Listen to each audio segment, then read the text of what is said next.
तो बारिश का मौसम खत्म हो चुका है, लेकिन बारिश और बाढ़ की वजह से हुई तबाही का मंजर एक तरफ जहां आम जनता पर पड़ रहा है, तो दूसरी तरफ बेजुबान जीवों के पास भी रहने की जगह खत्म होती जा रही है। अंबाला से एक मामला सामने आया है, जहां एक ट्रक ड्राइवर गाजियाबाद से अंबाला की तरफ से आ रहा था और अचानक उसे अपने पीछे सीट से फुनकारे की आवाज आने लगी।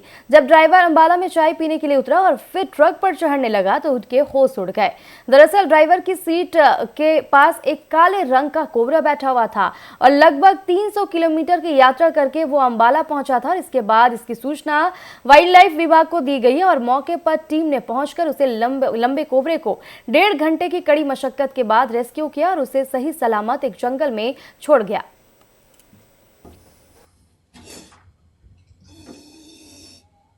इसको पकड़ अब टॉर्च को।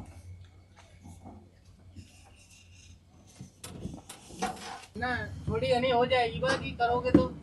ये गाड़ी कहाँ से आई थी ये? गाड़ी गाजियाबाद जी कल रात हमारे पास 9:30 बजे हमारे वन्य प्राणी निरीक्षक इंस्पेक्टर साहब राकेश कुमार जी के पास फोन आता है कि एक ट्रक जो कि गाजियाबाद से कंटेनर चला हुआ था और अंबाला की तरफ आ रहा था, ड्राइवर को रास्ते में बार बार फुनकार की आवाज आ रही थी।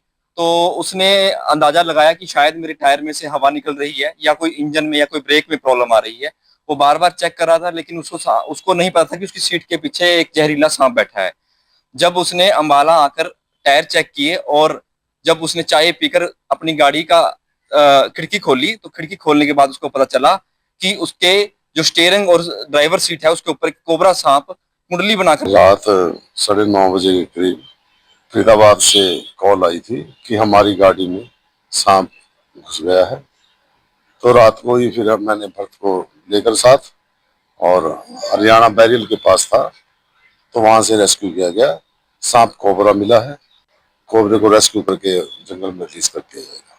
तो कैसे जो है उसको रेस्क्यू किया था, कितना समय लगा उसको रेस्क्यू करने में? 1-1.5 घंटा लग गया मैडम, क्योंकि उसमें सांप ड्राइवर की सीट के पीछे बैठा हुआ था और पीछे कूलर भी था।